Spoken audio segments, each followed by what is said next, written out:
Hello friends, आज हम बात करने वाले हैं भारतीय संविधान की अनुसूचियों पे।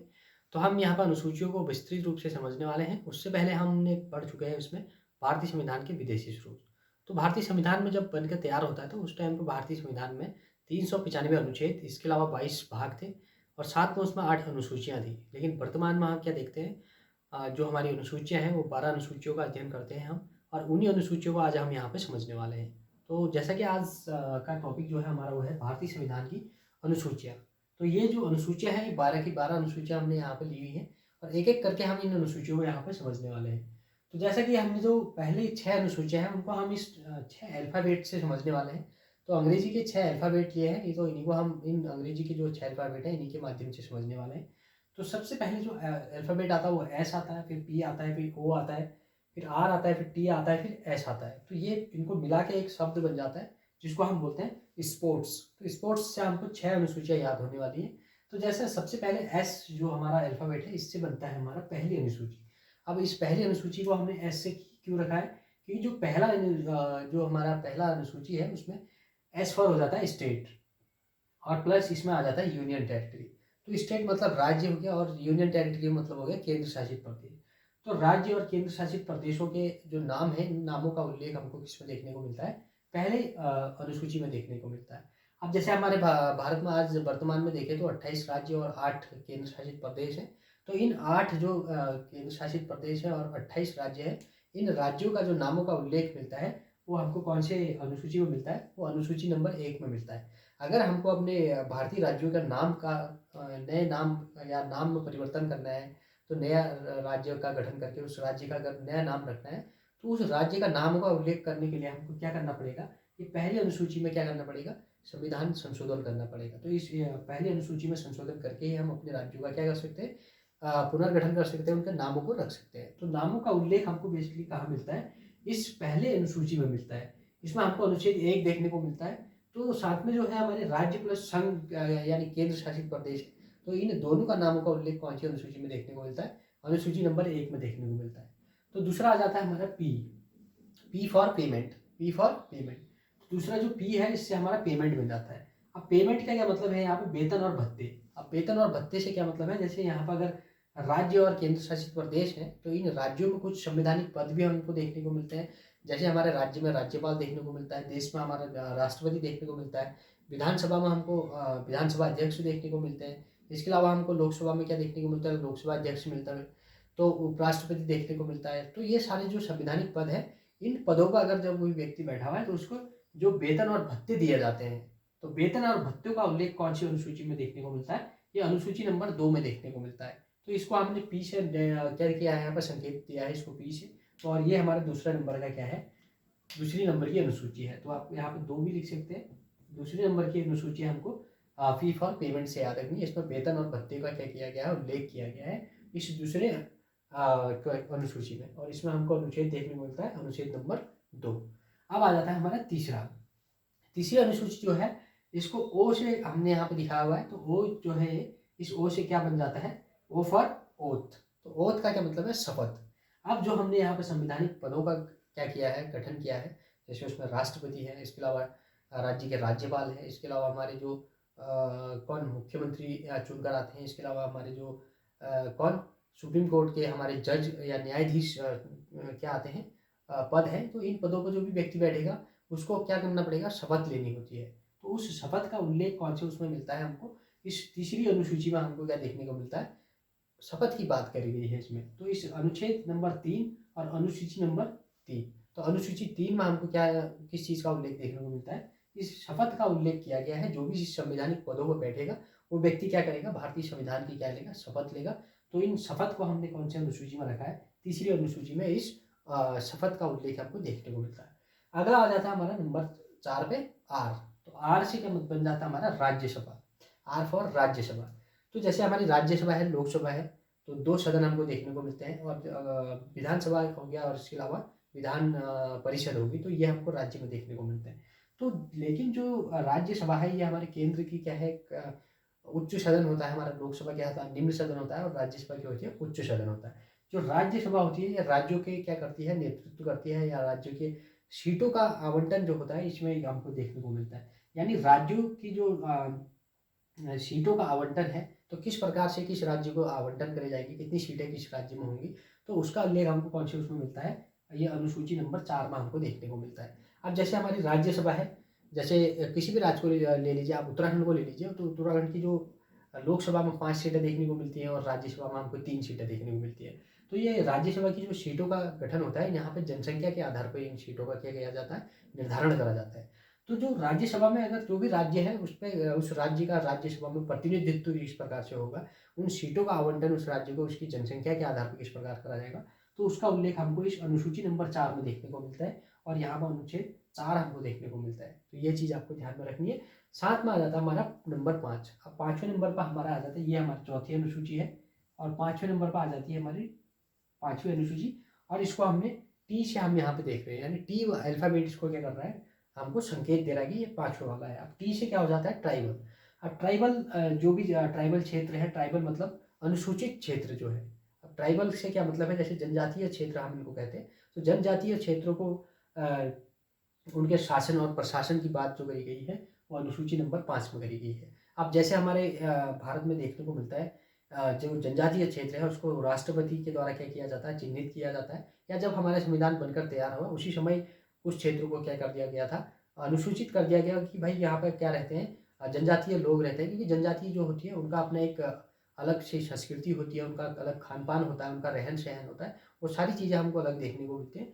तो इसलिए उन पर जो हमारा संविधान के द्वारा कुछ ऐसे प्रावधान करे गए हैं उनके संस्कृति को बचाने के लिए, उनके संस्कृति के अलावा उनके खान पान, उनके रहन सहन, जो उनका कल्चर है, इसको बचाने के लिए कुछ प्रशासन में वहाँ पे उनके तरीके से प्रशासन को वहाँ पे चलाया जाए। तो इसलिए हमको क्या करा गया, ये 5वीं अनुसूची में ट्राइबल क्षेत्र को क्या करा गया, इनकी बात करी गई। तो इस ट्राइबल क्षेत्र को अनुसूचित करके यहाँ का शासन प्रशासन के प्रकार से चलेगा। तो इसकी बात हमारी कौन सी उसमें होती है, ये अनुसूची नंबर 5 में इसकी बात होती है।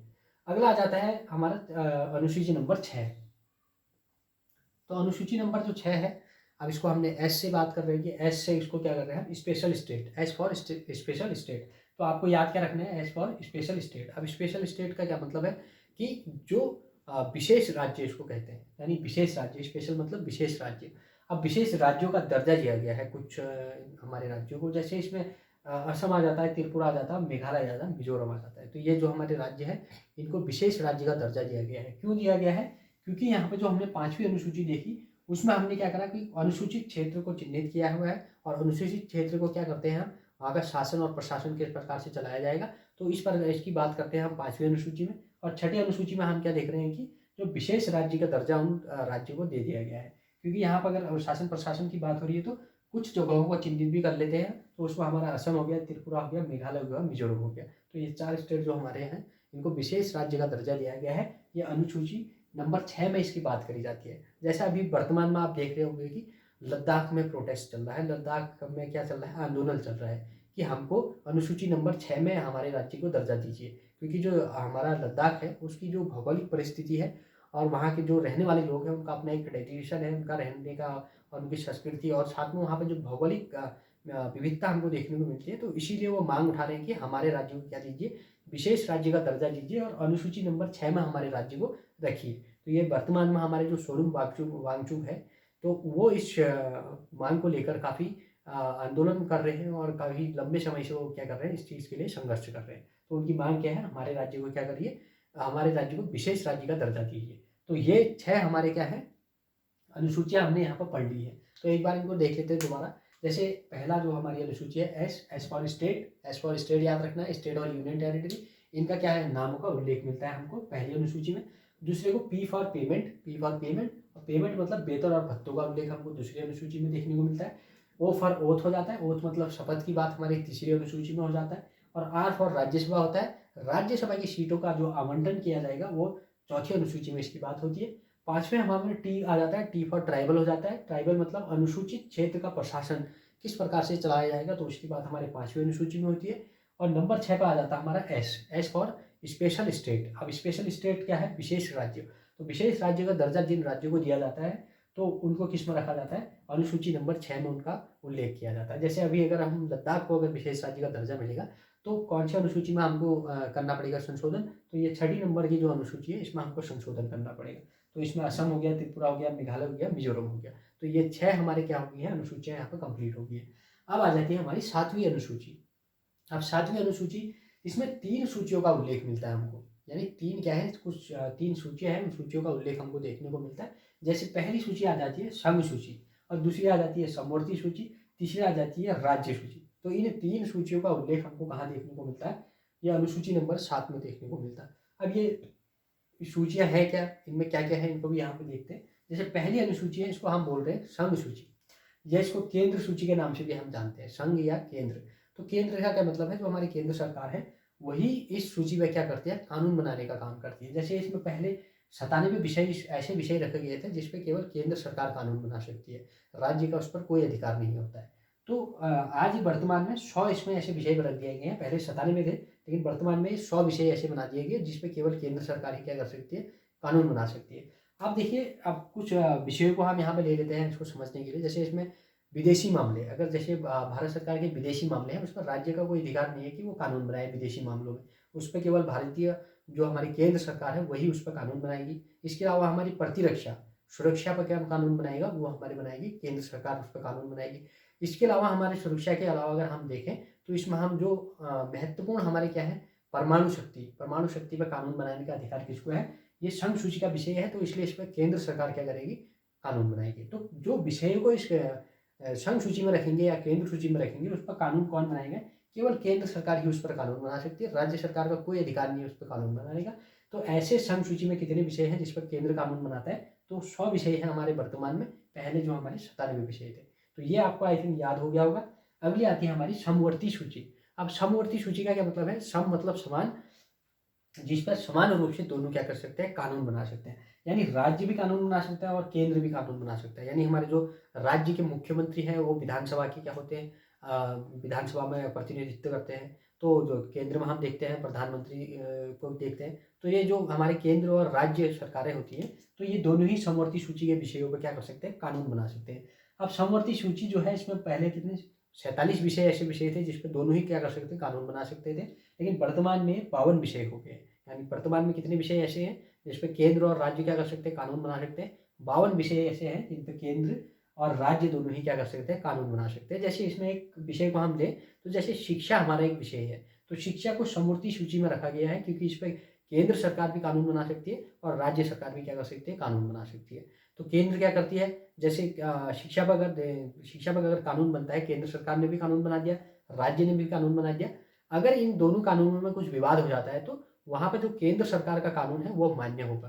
तो राज्य सरकार का कानून छोटा माना जाता है क्योंकि केंद्र की जो सरकार है या केंद्र सरकार है उसका कानून उच्च माना जाता है। अगर सेम कानून दोनों ने बना दिया तो वहाँ पर प्रभावी जो कानून माना जाएगा वो केंद्र सरकार का कानून माना जाएगा।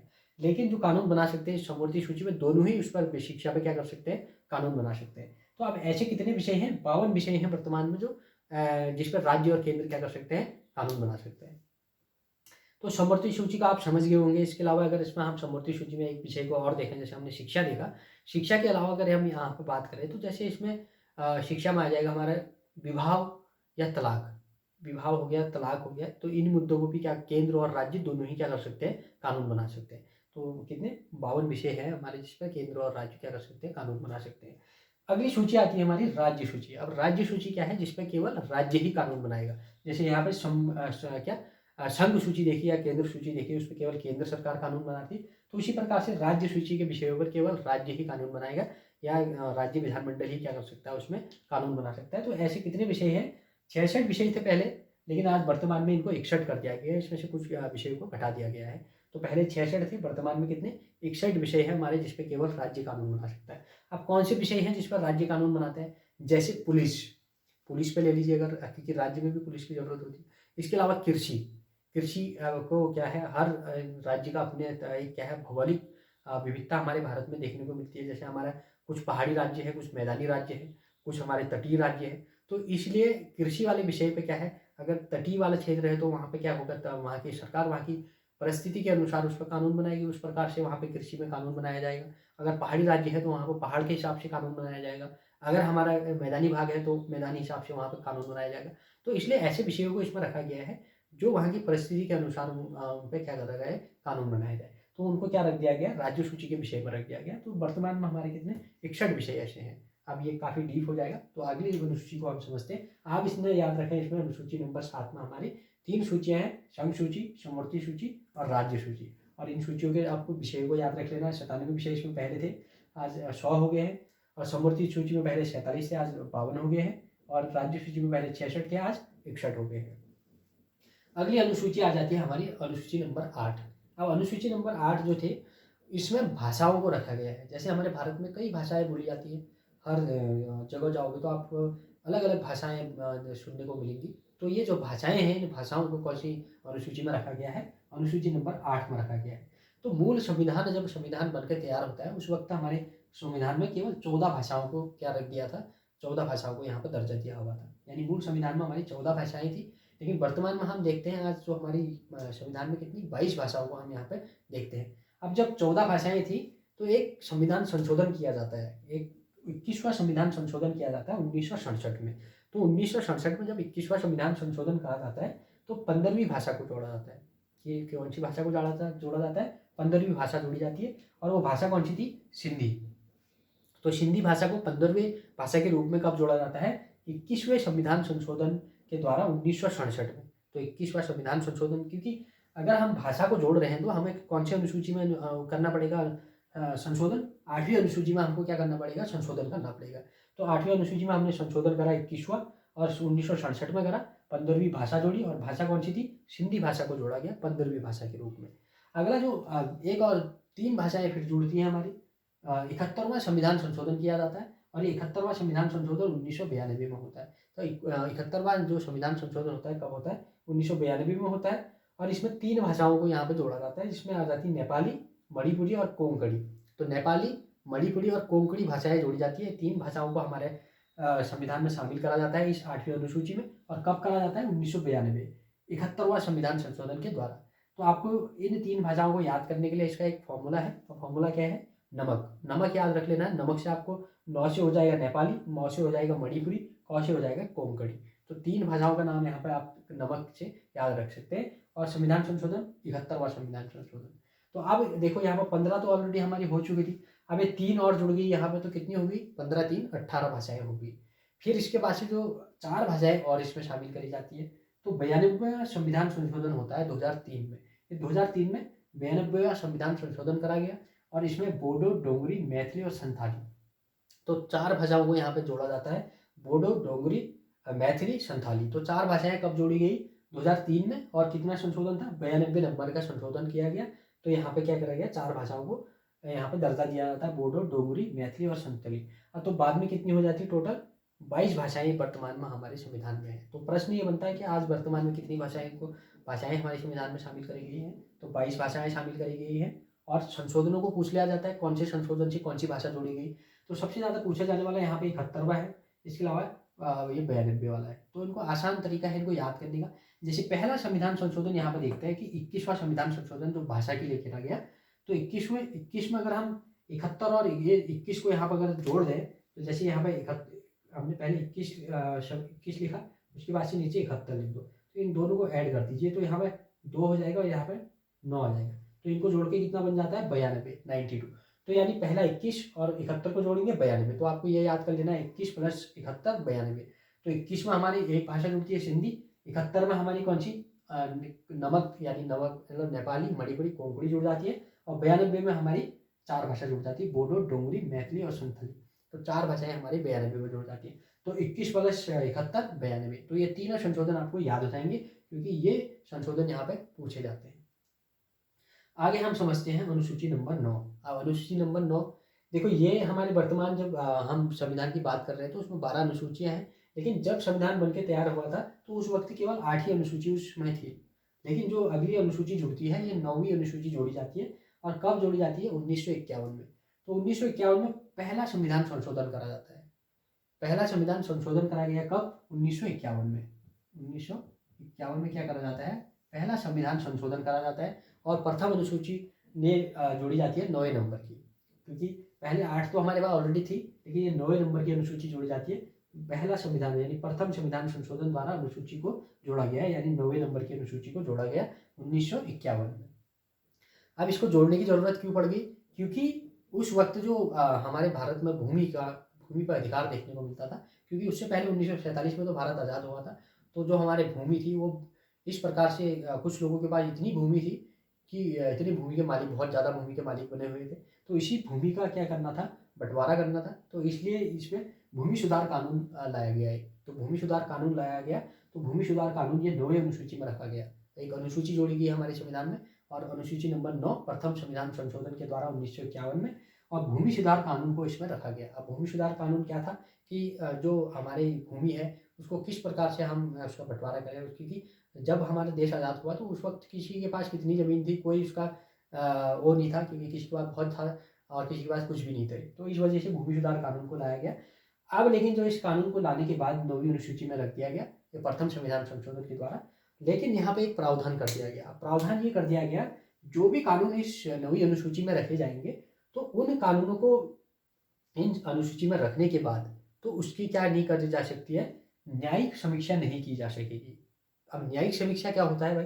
अब न्यायिक समीक्षा से क्या मतलब है कि जैसे हमने कोई कानून बनाया, तो भूमि सुधार कानून बनाया, और भूमि सुधार कानून बनाने के बाद इसको हमने 9वीं अनुसूची में रख दिया, तो इसकी कोई न्यायिक समीक्षा नहीं कर सकता। अब न्यायिक समीक्षा से क्या मतलब है, जैसे हमने कोई कानून बना के इसमें रखा है, उस कानून के खिलाफ कोई भी सुप्रीम कोर्ट में नहीं जा सकता है।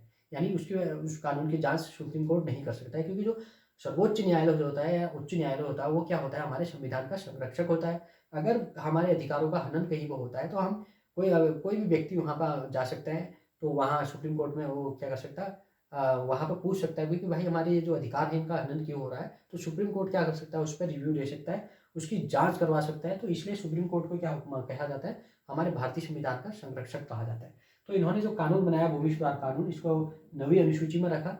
तो 9वीं अनुसूची में रखने के बाद इन्होंने एक प्रावधान कर दिया कि उसकी जो भी कानून हम 9वीं अनुसूची में रखेंगे, उसकी न्यायिक समीक्षा नहीं की जा सकेगी। तो ये ऐसा कानून बना दिया इन्होंने। तो ये 9वीं अनुसूची में जो भी कानून रखेंगे, उसकी न्यायिक समीक्षा नहीं की जाएगी। लेकिन बाद में क्या होता है, एक केस आ जाता है सुप्रीम कोर्ट में। ये केस आता है केशवानंद भारती केस। तो इस काफ़ी फेमस केस है, आप सभी ने इसका नाम सुना होगा। ये 24 अप्रैल 1973 को केशवानंद भारती केस जब सुप्रीम कोर्ट में इसकी सुनवाई चल रही थी, तो उस वक्त एक बहुत बड़ा फैसला देता है सुप्रीम कोर्ट। तो सुप्रीम कोर्ट कहता है कि जो केशवानंद भारती केस के बाद से, यानी 1973 के बाद से, यानी 24 अप्रैल 1973 के बाद से जो भी कानून बनकर इस 9वीं अनुसूची में रखे जाएंगे, उनकी क्या करी जा सकती है, न्यायिक समीक्षा की जा सकती है। यानी कोई भी व्यक्ति 1973 के बाद अगर कोई कानून को हम 9वीं अनुसूची में बना के रखते हैं, तो कोई भी व्यक्ति उसके खिलाफ कोर्ट में जा सकता है। तो कोर्ट में उसके खिलाफ क्या कर सकता है, अर्जी लगा सकता है कि भाई ये ऐसे कानून क्यों बनाए हैं, इससे क्योंकि हमारे क्या हो रहे हैं, अधिकारों का हनन हो रहा है। तो सुप्रीम कोर्ट ने इस केशवानंद भारती केस में क्या फैसला दिया कि ये 9वीं अनुसूची में जो भी कानून रखा जाएगा, उसकी न्यायिक समीक्षा की जा सकती है। ऐसा नहीं है कि आपने कानून बना दिया है तो इसकी न्यायिक समीक्षा नहीं की जाएगी। लेकिन सुप्रीम कोर्ट ने वहाँ पे एक बात और कही, 1973 से पहले जो भी कानून इस 9वीं अनुसूची में रखे गए हैं, उनकी हम न्यायिक समीक्षा नहीं करेंगे। 1973 के बाद जो भी कानून इस 9वीं अनुसूची में रखे जाएंगे, हम उसकी क्या कर सकते हैं, न्यायिक समीक्षा कर सकते हैं। तो ये केशवानंद भारती केस आपको याद रखना है यहाँ पे। तो ये काफ़ी फेमस केस है, और इस केशवानंद भारती केस को हम अलग से भी इसके बारे में हम विस्तृत रूप से समझेंगे, क्योंकि यहाँ पर अगर हम इसकी बात करेंगे तो काफ़ी लंबा ये टॉपिक खिंच जाएगा। तो इसलिए इसको हम यहीं पे भी स्थगित करते हैं। आपको क्या ध्यान रखना है, 24 अप्रैल 1973 केशवानंद भारती केस में सर्वोच्च न्यायालय ने फैसला दिया कि अनुसूची नंबर 9 का जो भी कानून है हम उसकी क्या करेंगे, न्यायिक समीक्षा करेंगे 1973 के बाद से। ये फैसला दिया, आपको ये याद रखना है। अब आता है हमारे 10वीं नंबर की अनुसूची। अब 10वीं नंबर की अनुसूची फिर जोड़ी गई, पहली 9वीं जुड़ी, फिर 10वीं नंबर की जोड़ी गई। अब 10वीं अनुसूची को जोड़ने की जरूरत क्यों पड़ गई, क्योंकि यहाँ पर दल बदल कानून लाया गया। अब दल बदल कानून होता क्या है, जैसे हमारे भारत में देखते हैं हम, कुछ पार्टियां देखते हैं, जैसे नेशनल पार्टियां देखते हैं, उसमें हमारी कांग्रेस पार्टी है, इसके अलावा बीजेपी है। तो ये पार्टियों में क्या होता है कि दल बदल करने का एक बड़ा वो होता है इन लोगों में। जैसे कोई पार्टी जीत के आई है, कोई पार्टी हार गई है, तो हो सकता है कि जो हारी हुई पार्टी है क्या कर सकती है, जीती हुई पार्टी के जो विधायक या सांसद हैं, उनको पैसा देकर अपनी पार्टी में बुला सकते हैं। तो अगर, क्योंकि लोगों में तो पैसों का बहुत लालच होता है, क्योंकि हर कोई व्यक्ति ऐसा नहीं है जो लालची नहीं है। कुछ ही होते हैं अपवाद स्वरूप मिल जाते हैं जो लालची नहीं होते हैं। जैसे उसमें हमारे एपीजे अब्दुल कलाम आ जाते हैं, या अटल बिहारी वाजपेयी जैसे नाम आ जाते हैं। तो यहाँ पे क्या होता है कि जो लोग दल बदल कर देते हैं, तो दूसरी पार्टी को उसका क्या हो जाता है, नुकसान हो जाता है। अब किसी पार्टी ने पैसा देकर वहाँ के विधायकों को खरीद लिया, वहाँ के सांसदों को खरीद लिया, ये चीज़ देख के अब वो जीत के आ रखे हैं एक तो, लेकिन हो क्या जाता है, जो हारी हुई पार्टी है वो क्या कर दे रहे हैं, खरीद दे रहे हैं, दूसरी पार्टी के विधायकों सांसदों को खरीद दे रहे हैं, तो उससे उस पार्टी को क्या हो जा रहा है, नुकसान हो जाता है। तो इसी चीज़ को देखते हुए एक कानून लाया गया, इसको कहते हैं दल बदल कानून। तो ये 52वां संविधान संशोधन करा जाता है 1985 में। तो 52वां संविधान संशोधन करके दल बदल कानून को लाया गया और हमारे अनुसूची नंबर 10 जोड़ी गई। तो अनुसूची नंबर 10 जोड़ी गई। आपको 10 से क्या याद रखना है, 10 फॉर दल बदल, 10 फॉर दल बदल, 10 फॉर दल बदल। तो ये आपको आसानी से याद हो जाएगा, 10 फॉर दल बदल कानून। और 52वां संविधान संशोधन 1985 में इसको जोड़ा जाता है। तो आपको यहाँ पर बस इतना ही याद रखना है, बकाया हम इस पर ज़्यादा बात नहीं करेंगे। अगली अनुसूची आती है 11वां। अब 11वीं अनुसूची क्या है, 11वीं अनुसूची को बोलते हैं पंचायत, या इसको बोलते हैं स्थानीय स्वशासन। अब इसको या पंचायत या स्थानीय स्वशासन से क्या मतलब है, ये जो हमारे ग्रामीण इलाके हैं, ग्रामीण इलाकों में देखा होगा, जैसे हमारा कोई भी राज्य को ले लीजिए, तो उसके जो भी ग्रामीण इलाके हैं वहाँ का शासन प्रशासन किस प्रकार से होगा, तो इसके लिए क्या होता है, पंचायत या स्थानीय स्वशासन की करेगी। अब देखो, पंचायती राज व्यवस्था तो हमारी पहले लागू हो चुकी थी, जैसे हम इसको 1959 में देखते हैं, राजस्थान से इसकी शुरुआत मानी जाती है। सबसे पहले राजस्थान में पंचायती राज की शुरुआत होती है, लेकिन बाद में इसको एक संवैधानिक रूप से चलाने के लिए या बनाया गया, इसको बाद में संवैधानिक दर्जा दिया गया, क्योंकि हर जगह इसको लागू करना था। क्योंकि ग्रामीण इलाकों में जो प्रतिभा देखने को मिला वो काफ़ी कम देखने को मिला, और शासन का जो इतना विकेंद्रीकरण नहीं था, क्योंकि राज्य में केवल मुख्यमंत्री हुआ करता था उस वक्त। तो इसी चीज़ को देखकर क्या करा गया है, पंचायत वाला कॉन्सेप्ट लाया गया, स्थानीय स्वशासन का क्या करा गया है, गठन किया गया। अब कब करा जाता है, ये 73वां संविधान संशोधन करा जाता है 1992 में। तो 73वां संविधान संशोधन करा गया 1992 में, और ये 11वीं अनुसूची को इसमें जोड़ा जाता है। तो 11वीं अनुसूची हमारी पंचायत स्थानीय स्वशासन, या इसको पंचायती राज हम कहते हैं, जो इसको जोड़ा गया 73वां संविधान संशोधन के द्वारा 1992 में। और लागू कब होता है, इसको लागू करा गया 24 अप्रैल 1993 में। अब 73वां संविधान संशोधन तो हो रहा है हमारा 1992 में, लेकिन ये कानून लागू कब हो रहा है, 24 अप्रैल 1993 को लागू हो रहा है। तो जब ये लागू होता है तो उस दिन 24 अप्रैल के दिन इसको लागू करा जाता है 1993 में। तो इसी 24 अप्रैल को इन्होंने क्या घोषित कर दिया, राष्ट्रीय पंचायती राज दिवस। तो आपसे अगर प्रश्न पूछेगा कि राष्ट्रीय पंचायती राज दिवस कब मनाया जाता है, तो आपको याद रखना है 24 अप्रैल को हम क्या मनाते हैं, राष्ट्रीय पंचायती राज दिवस मनाते हैं। और इस पंचायत या स्थानीय स्वशासन के अंतर्गत 29 विषयों को, ऐसा विषयों को रखा गया जिसपे केवल क्या करेगा, ये पंचायत वाले विषय है, 29 विषय है जो पंचायत में रखे गए, इस पर कानून बनाने का काम यही लोग करेंगे। तो जैसे हम इसको देखते हैं, हम अपने ज़िले की बात करते हैं, जैसे हम उत्तराखंड को ले लें, तो इसमें जो ज़िले हैं, जैसे आप कोई भी ज़िला ले लीजिए, जैसे अल्मोड़ा ज़िला है, तो अल्मोड़ा ज़िला में हम क्या देखते हैं कि अल्मोड़ा ज़िले के जो ग्रामीण क्षेत्र हैं, तो वहाँ पे किस प्रकार से शासन होगा। देखो, अल्मोड़ा का सबसे पहले एक जिला पंचायत होती है, जिला पंचायत के नीचे फिर एक क्षेत्र पंचायत आ जाती है, फिर आ जाती है ग्राम पंचायत। तो 3 स्तरों में इसको हम देखते हैं, इस पंचायती राज को, जिला पंचायत, क्षेत्र पंचायत और ग्राम पंचायत। तो ये 3 क्षेत्रों का हम क्या करवाते हैं, चुनाव होता है इसका। तो चुनाव के द्वारा वहाँ से लोग चुने जाते हैं, ताकि ग्रामीण लोगों का भी प्रतिभाग किसमें किया जा सके, शासन प्रशासन में उनका प्रतिभाग हो सके, और ग्रामीण क्षेत्रों में भी सुविधाएं बढ़ाई जाए। तो इसलिए ये इस पंचायती राज को 73वां संविधान संशोधन 1992 के द्वारा जोड़ा जाता है। 24 अप्रैल 1993 से इसको लागू किया जाता है। इसमें वर्तमान में कितने विषय हैं, 29 विषय है। और ये पंचायती राज की को कंप्लीट करने के बाद अब एक समस्या और खड़ी होगी।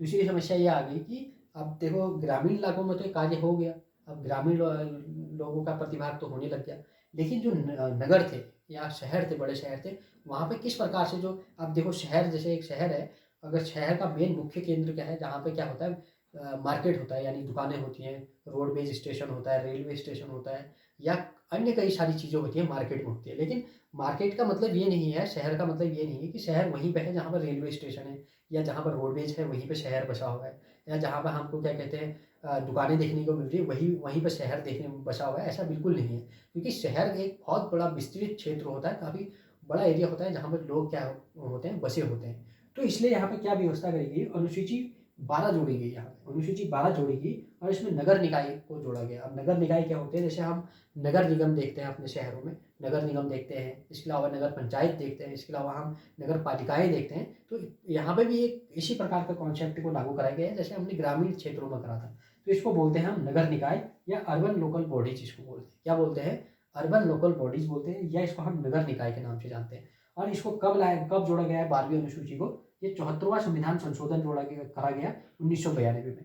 तो 74वां संविधान संशोधन किया गया 1992 में, और इस जो नगर निकाय में कितने विषय रखे गए, 18 विषय ऐसे रखे गए जिस पे क्या नगर निगम या नगर पंचायत या नगर पालिकाएं इस पर क्या कर सकते हैं, कानून बना सकती है। तो इसको कब जोड़ा जाता है, 12वीं अनुसूची को 74वां संविधान संशोधन 1992 में जोड़ा जाता है और ये इसमें 18 विषय रखे गए। तो ये इंपॉर्टेंट चीज़ें हैं, आपको यहाँ पे से पूछा क्या जाएगा, जैसे कि आपसे पूछेगा 74वां संविधान संशोधन किससे संबंधित है, तो आपको बताना है नगर निकाय से संबंधित है या अर्बन लोकल बॉडीज से संबंधित है। या पूछेगा आपसे 73वां संविधान संशोधन कब करा गया, तो आप कहेंगे 1992 में करा गया और किससे संबंधित था, स्थानीय स्वशासन या ग्राम पंचायत से संबंधित था। तो इस प्रकार से आपको इनको याद रखना है। तो ये हमारे कंप्लीट हो चुके हैं यहाँ पर जो 12 की 12 अनुसूचियाँ हैं। बकाया हम आगे अन्य टॉपिकों पर भी बात करेंगे। तो आज के लिए हम आपसे कुछ प्रश्न पूछने वाले हैं। जैसे हमको हमारा पहला प्रश्न है कि भारतीय संविधान में वर्तमान में कितनी अनुसूचियाँ हैं, नंबर 1 प्रश्न ये है। और आपको बताना है कि भाषा कौन सी अनुसूची का क्या है भाग है। इसके अलावा अगला प्रश्न हमारा है कि जो जनजातीय क्षेत्र का शासन प्रशासन की बात करी गई है वो कौन सी अनुसूची में करी गई है। तो आज के लिए इतना ही, धन्यवाद। मिलेंगे हम आपको नेक्स्ट पार्ट में।